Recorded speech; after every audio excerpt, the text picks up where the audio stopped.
Hello students. आपका स्वागत है, आपका वेलकम है हमारे ऑनलाइन प्लेटफॉर्म स्प्रिंटेड लर्निंग में, जिसमें मैं दीपक खुराना आपको लेक्चर नंबर 2 कंटिन्यू करवा रहा हूँ क्लास 9th का। तो बेटा जी, जैसा कि आपको पता है, मैंने आपका चैप्टर 1 स्टार्ट किया हुआ है। चैप्टर 1 आपके पास है मैटर इन अवर सराउंडिंग्स। क्या हेडिंग है हमारे पास? Matter in our surroundings.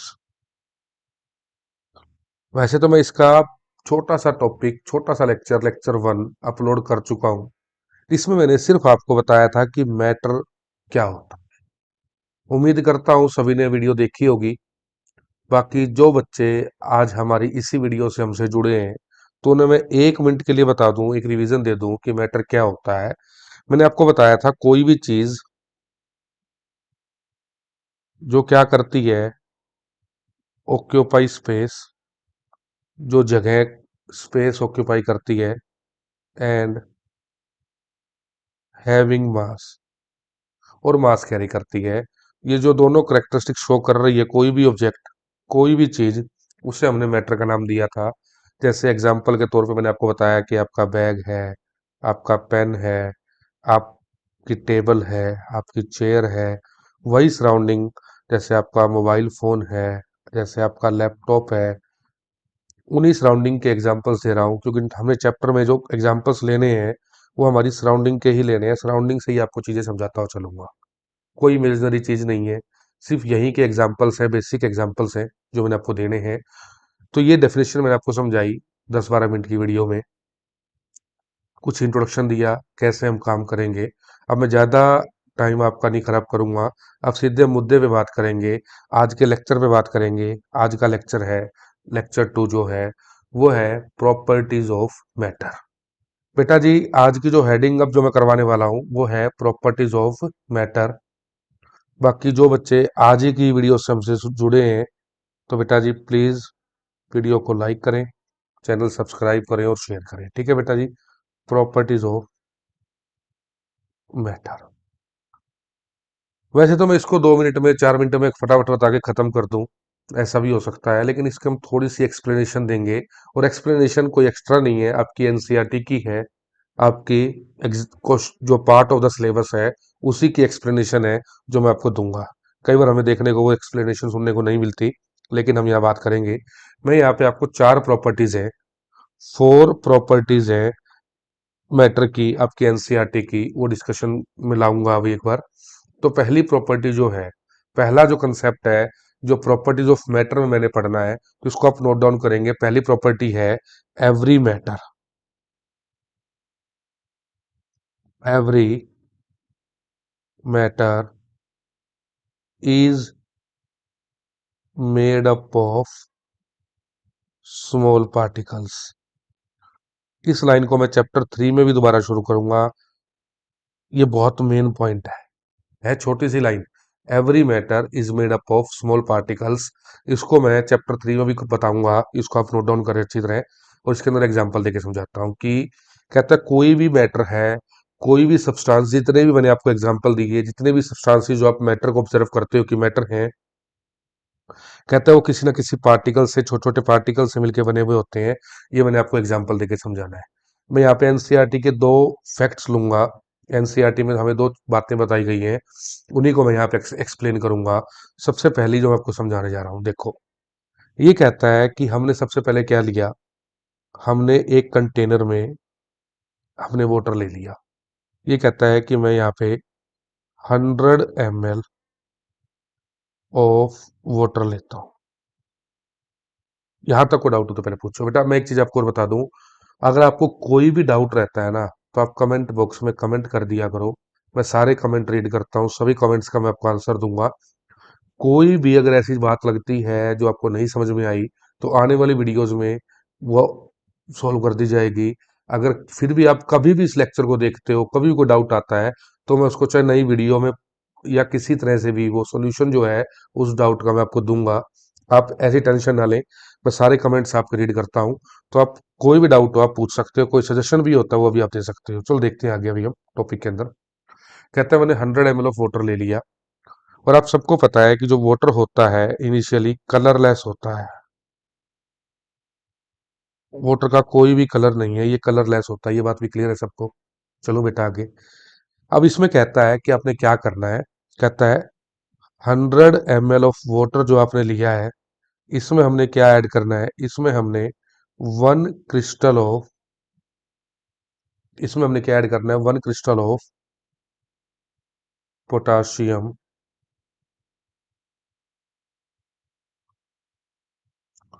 पर मैग्नेट को ऐड कर देना है। अभी आपने जो चीज देखनी है, जो समझनी है, आप ये कहोगे जी ये पोटाशियम पर मैग्नेट जो है ये क्या होता है।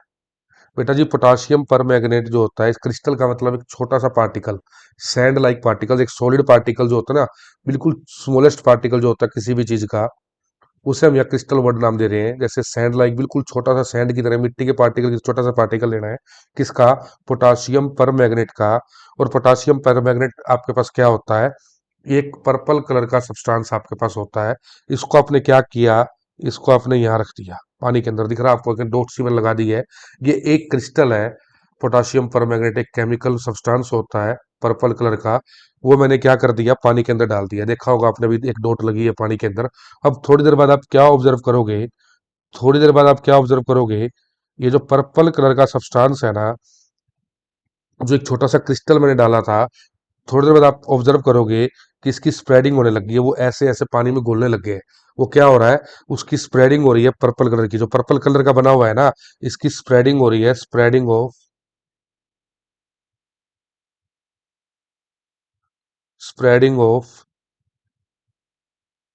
पर्पल पर्पल कलर जो है उसकी स्प्रेडिंग हो रही है। आप थोड़ी देर बाद आप क्या ऑब्जर्व करोगे कि कंप्लीट पानी में जो पर्पल कलर का थोड़ा सा सब्सटेंस लिया था ना, अभी तो थोड़ा थोड़ा यहीं तक स्प्रेडिंग हुई थी उसकी, लेकिन थोड़ी देर बाद आप ऑब्जर्व करोगे कि इसकी कंप्लीट जो है, ये कंप्लीटली डिसॉल्व हो गया है, कंप्लीटली डिसॉल्व हो चुका है किसके अंदर, पानी के अंदर। और पूरा पानी जो है वो पर्पल कलर का हो चुका है। ये ऑब्जर्व आपको समझ में आया चेंज, कि आपने इनिशियल स्टेज पे क्रिस्टल लिया, क्रिस्टल से थोड़ी सी स्प्रेडिंग हुई, स्प्रेडिंग के बाद आप देखोगे कंप्लीट पानी के अंदर वो क्या हो चुका है, पूरी तरह घुल चुका है, पूरा पानी जो है वो पर्पल कलर का हो गया। ये बात आपको समझ में आई? चलो जी। अब मैं इसमें क्या समझा रहा हूँ, इसे इतनी बात आपने नोट डाउन कर ली होगी। मैं अब नेक्स्ट स्लाइड पे चल रहा हूँ, आपको समझाता हूँ कि मैं क्या समझाना चाह रहा हूँ, क्या ऑब्जर्वेशन मैं आपको देना चाह रहा हूँ। मैंने आपको बताया, अब आपका जो पानी था वो कंप्लीटली पर्पल कलर का हो चुका है। ये कंप्लीटली आपके पास कैसा था, पर्पल कलर का हो चुका है। और ये कितना था आपके पास, इनिशियली 100 ml ऑफ वाटर था। ये क्या था, 100 ml वाटर आपने लिया था। अब कहता है इसके बाद क्या होगा, मान लो आपने एक बिकर और लिया, ये बिकर नंबर 1 है, मैंने अब क्या लिया, बिकर नंबर 2 ले लिया। अब बिकर नंबर 2 में भी मैंने क्या लिया, 90 ml वाटर ले लिया। मैंने क्या लिया अब इसमें, 90 ml वाटर लिया। अब मेरी बात को आपने ध्यान से सुनना है और ध्यान से समझना है, मेरी बात सुनो।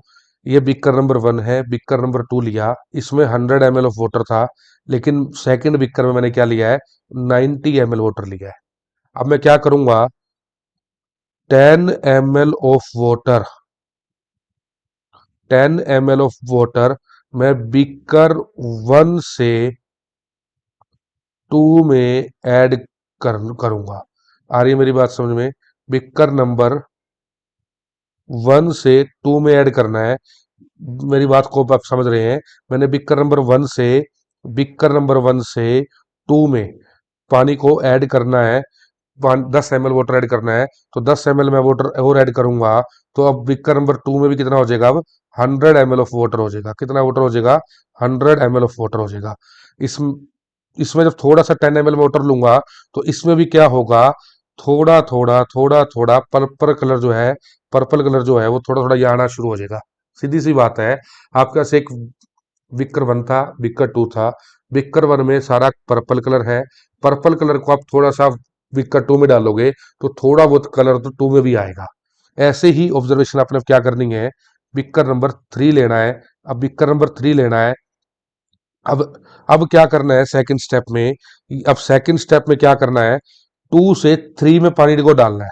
अब 2 से 3 में पानी को डालोगे, वही सेम आपने इसका 90 ml लेना था, 90 ml वाटर लिया। 10 ml अब आपने क्या करना है, सेकंड से थर्ड में पुट करना है। ये मैंने सर्कल कर दिया है, सेकंड से थर्ड में। इसमें भी क्या होगा, पर्पल कलर तो आएगा लेकिन सेकंड से कम। ऐसे ही आप क्या करोगे, फोर्थ को लोगे, ऐसे ही आप क्या करोगे, फिफ्थ को लोगे, तो पर्पल कलर तो आता चला जाएगा। ये फोर्थ लिया आपने, ये फिफ्थ लिया आपने, थर्ड से फोर्थ, फोर्थ से फिफ्थ, पर्पल कलर जो है वो आएगा। अब लेकिन थोड़ा सा और कम, फिफ्थ में देखोगे थोड़ा सा और कम। मेरी बात समझ में आ रही है आपको? मैं इसको समरी वाइज आपको देता हूं, मैंने क्या किया। इनिशियली एक कंप्लीट पर्पल कलर का जो भरा हुआ फर्स्ट बीकर था वो लिया था। फर्स्ट से मैंने सेकंड में पानी को डाला, सेकंड से मैंने थर्ड में पानी को डाला, और थर्ड से मैंने फोर्थ में पानी को डाला। मैं यहाँ पे 10 ml वाटर, यहाँ से भी 10 ml वाटर, यहाँ से भी 10 ml वाटर, और फिफ्थ तक मैं 10 ml वाटर। मैं ऐसे ही 10 10 ml वाटर को निकालता जा रहा हूं। इससे आप क्या ऑब्जर्व करोगे पानी की शिफ्टिंग से, कि पर्पल कलर जो है ना,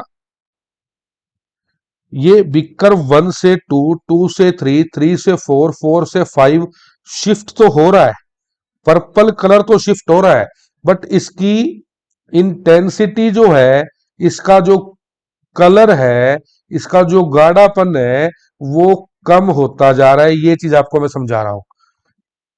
एक बिक्कर से दूसरे बिक्कर में, दूसरे बिक्कर से तीसरे बिक्कर में इसकी इंटेंसिटी कम होती चली जा रही है, इसका गाढ़ापन कम होता चला जा रहा है।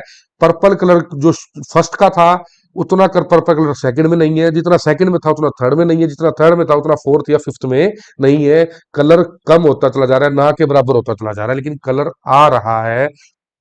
अब ये बात से प्रॉपर्टी का क्या मैटर हुआ, मैंने जैसे आपको फर्स्ट प्रॉपर्टी समझाई कि every matter is made up of small particles, यही बात समझा रहा हूं। मैंने इनिशियली क्या लिया था, थोड़ा सा बोरिंग हो गया होगा शायद नाइन्थ के बच्चों के लिए, लेकिन टॉपिक समझाना जरूरी है, बोर होना भी थोड़ा सा जरूरी है, कि टॉपिक ऐसा ही है।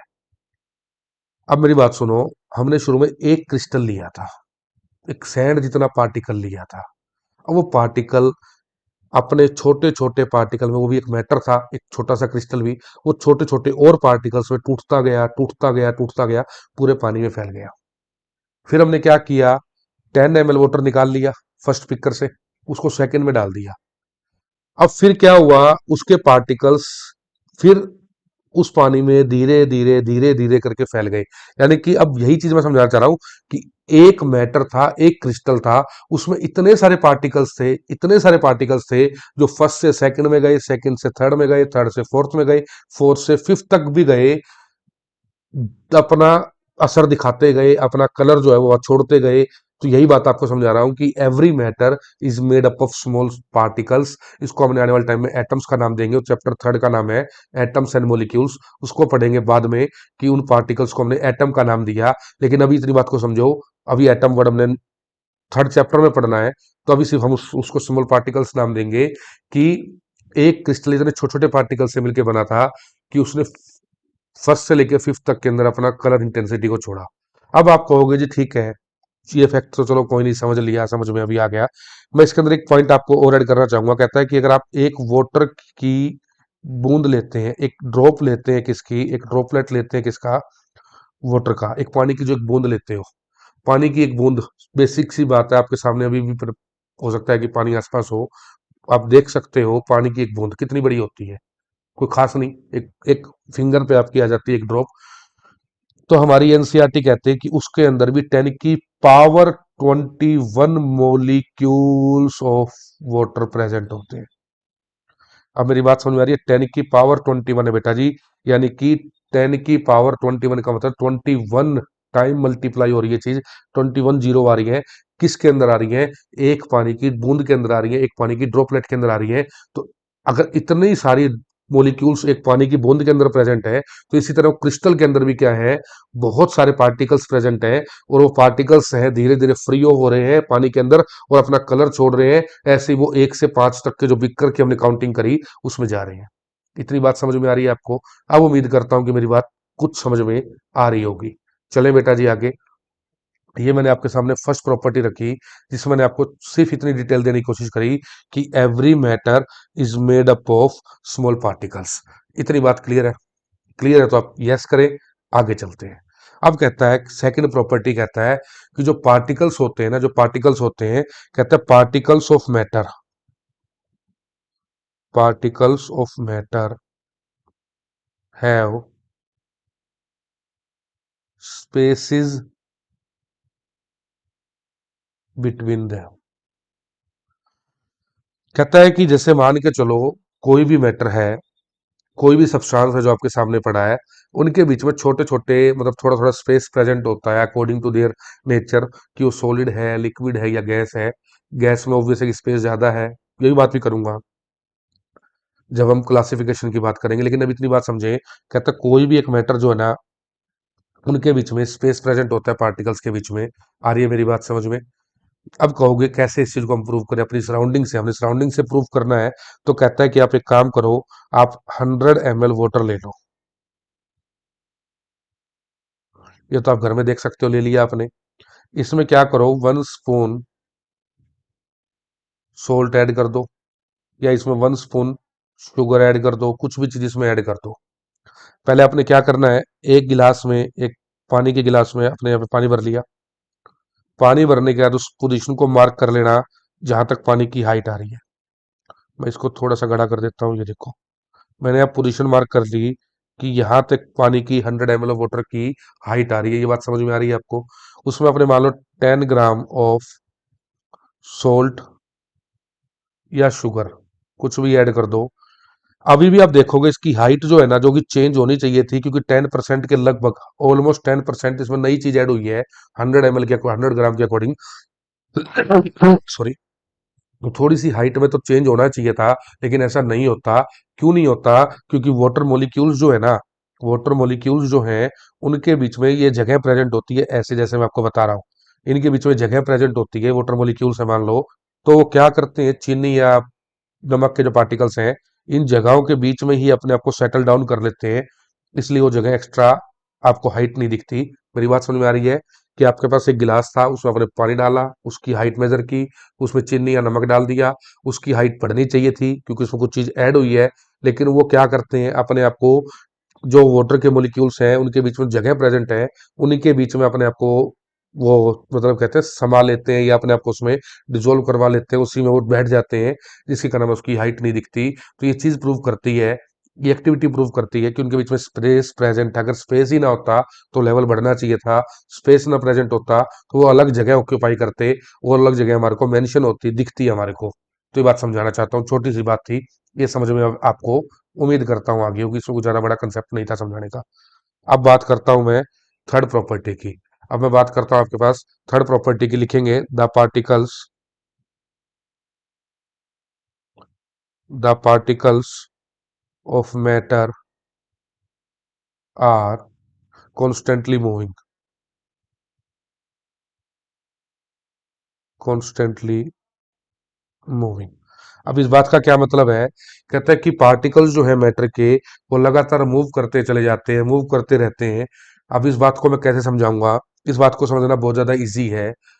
इसको तो आप डेली लाइफ में रोज ही समझते हो। कैसे? मान लो मम्मी है आपकी, किचन में कुछ भी बना रही है, जब भी अच्छा कुछ खाने का बनता है तो हमें स्मेल आती है। हमें उसकी जो खाने की जो स्मेल है वो हमें आती है। हम कहते हैं वाह आज तो कुछ अच्छा बना है, बाहर तक स्मेल आ रही है। या कई बार गैस की लीकेज होती है, एलपीजी सिलेंडर जो रसोई किचन में होते हैं, वहां पे अगर कोई लीकेज होती है तो हमें बाहर तक आती है। हम कहते हैं जी गैस खुला रह गया है, स्मेल आ रही है। कुछ चीज जल रही होती है तो हमें उसकी स्मेल आ जाती है। या हम परफ्यूम लगाते हैं रूम के अंदर, बाहर तक उसकी स्मेल जा रही है। अगर हम मंदिर में अगरबत्ती या धूप जलाते हैं तो उसकी स्मेल बाहर तक आती है, जो उसकी फ्रेग्रेंस है, सॉरी वैसा वर्ड यूज कर लेते हैं। तो कहने का मतलब क्या है कि जो होता क्या है, कि मान लो आपने परफ्यूम लगाया, आपने जो अगरबत्ती जलाई, तो हवा के जो पार्टिकल्स है वो लगातार मूव कर रहे हैं। हवा जो है वो लगातार मूव कर रही है। वो हवा के पार्टिकल्स के साथ मिक्स हो जाते हैं कि उनके बीच में जगह प्रेजेंट है। हवा के पार्टिकल्स के बीच में जगह है, मान लो ये हवा के पार्टिकल्स हैं, इन्हीं के बीच में जगह प्रेजेंट है। वो इन जगहों के बीच में फिट हो जाते हैं और इन्हीं के साथ बहने लगते हैं, इन्हीं के साथ ये फ्लो करने लगते हैं और ये बाहर तक आ जाते हैं। मेरी बात समझ में आ रही है आपको? तो इसलिए हम कहते हैं कि जो पार्टिकल्स ऑफ मैटर हैं, ये लगातार मूव कर रहे हैं, कॉन्स्टेंटली मूव करते रहते हैं। ये थर्ड प्रॉपर्टी थी, इजी थी। ये भी आपको सराउंडिंग के एग्जांपल से जरूर समझ में आई होगी। फोर्थ की बात करता हूँ। फोर्थ भी आसान है, लिखेंगे इसके अंदर द पार्टिकल्स,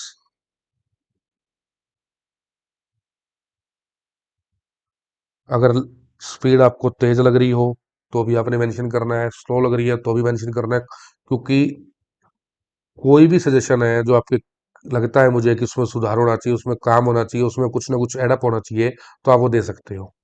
ठीक है, बाकी कोई भी डाउट हो, मैं पहले ही मेंशन कर चुका हूँ, बार बार फिर भी बता रहा हूँ कि आपने वो मेंशन करते चलना है। अभी स्टार्टिंग है हमारे नाइन्थ क्लास की, तो हम कंप्लीट नाइन्थ क्लास को करके चलेंगे।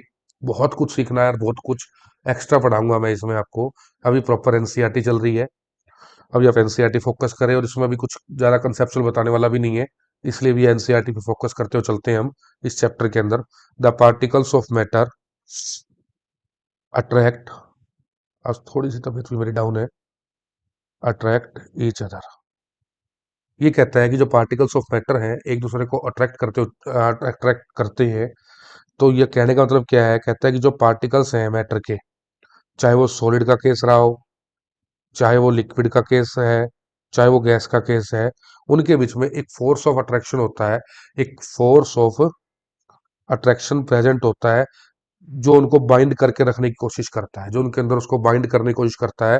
कहते हैं इस फोर्स ऑफ अट्रैक्शन को, वैसे मैं नाम दे देता हूँ आपको, इस फोर्स ऑफ अट्रैक्शन को हम कोहेसिव फोर्सेस ऑफ अट्रैक्शन बोलते हैं। इसको हम आगे कभी पढ़ेंगे, अभी एनसीईआरटी में इसकी कोई एक्सप्लेनेशन आपको नहीं दी हुई, तो हम इसको भी एक्स्ट्रा पॉइंट्स में कभी पढ़ेंगे। नाम याद रखना हो तो वेल एंड गुड है, ना भी याद रखोगे, नहीं भी लिखोगे, तो भी काम चलेगा। बस इतनी बात समझाना चाहता हूँ कि every matter is made up of small particles, और जो पार्टिकल्स हैं उनके बीच में फोर्सेस ऑफ अट्रैक्शन होते हैं। कैसे, इस बात को मैं बात करता हूँ सभी एक बार। वो डिफरेंट तरह के होते हैं, डिफरेंट मैग्नीट्यूड होता है हर एक का, डिफरेंट वैल्यू हो सकती है। जैसे हमने मान लो एग्जांपल लिया, हमने मान लो एग्जांपल लिया, हमने एक लिया, मान लो एक चौक ले लिया, वन पीस ऑफ चौक ले लिया, one piece of ice cube ले लिया, और एक हमने आयरन नेल ले ली। ये तीनों चीजें आपको अपने घर में मिल सकती हैं, चौक भी मिल सकता है, आइस क्यूब भी मिल सकती है, और आयरन नेल भी मिल सकती है। अब क्या कहता है, आप इसके अंदर आप इसको समझो। मैंने मान लो सेम फोर्स से इनको बीट कर दिया एक हैमर से। मैंने इनके ऊपर एक हथौड़ा मारा, तीनों में इक्वल फोर्स लिया, एफ, एफ और एफ, तीनों में इक्वलेंट फोर्स लिया। आप समझ सकते हो कि जो चौक है उसका तो शायद पाउडर ही बन जाएगा। आइस क्यूब है, इसके शायद कुछ पीसीज हो जाएंगे, टुकड़ों में कन्वर्ट हो जाएगी। और आयरन नेल है, इसकी थोड़ी सी हल्की सी शायद बेंड हो जाएगी शेप, इसकी शेप में थोड़ा सा बेंड शेप हो जाएगी, ज्यादा बड़ा फर्क नहीं पड़ेगा। मेरी बात समझ में आ रही है आपको? एक सेम फोर्स ऑफ हैमर से अगर मैं चौक को मार रहा हूँ, आइस क्यूब को मार रहा हूँ और आयरन नेल को मार रहा हूँ, हो क्या रहा है? चौक बिल्कुल पाउडर फॉर्म में कन्वर्ट हो रहा है, आइस क्यूब है छोटे छोटे स्मॉल पीसीज में कन्वर्ट हो जाएगी, आयरन नेल है वो शायद उसकी थोड़ी सी शेप जो टेढ़ी मेढ़ी हो जाएगी, लेकिन ना तो वो पाउडर बनेगी ना उसके टुकड़े होंगे आयरन नेल के। तीनों ही सॉलिड है, चौक भी, आइस क्यूब भी और आयरन नेल भी, तीनों ही सॉलिड है, but they have different type of particles. इनके अंदर अलग अलग तरह के जो पार्टिकल्स हैं, दे हैव डिफरेंट काइंड और different magnitude of force of attraction. इनके बीच में जो अट्रैक्शन अट्रैक्शन का जो फोर्स है पार्टिकल्स के बीच में, उसकी वैल्यू अलग अलग है, जिसके कारण इनका जो हैमर मारने के बाद इनका जो रिजल्ट आ रहा है मेरे सामने, वो भी अलग अलग आ रहा है। इसलिए मैं अभी आगे आपको सॉलिड, लिक्विड और गैस का कंपैरिजन करवाऊंगा, उसमें फोर्स ऑफ अट्रैक्शन को, उनके बीच में प्रेजेंट स्पेस को, वो भी डिफाइन करूंगा। लेकिन अभी हमने सॉलिड, लिक्विड या गैस को कंप्लीटली नहीं पढ़ा है, उसको क्लासिफाई नहीं किया है, वो अगला लेक्चर में करवाऊंगा मैं।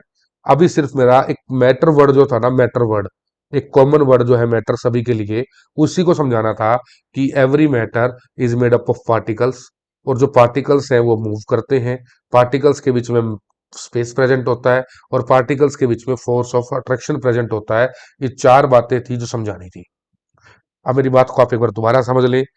लास्ट में ये वीडियो में आज इतना ही रखूंगा वैसे तो लगभग मैं, लेकिन अभी बंद मत करना बेटा जी, सुनो मेरी बात। अभी मैंने अब आपको चार प्रॉपर्टी समझाई है, 4 प्रॉपर्टी समझाई हैं। अब मेरे साथ साथ आपने सारा पढ़ लिया होगा, 1 मिनट के लिए रिवाइज करते हैं।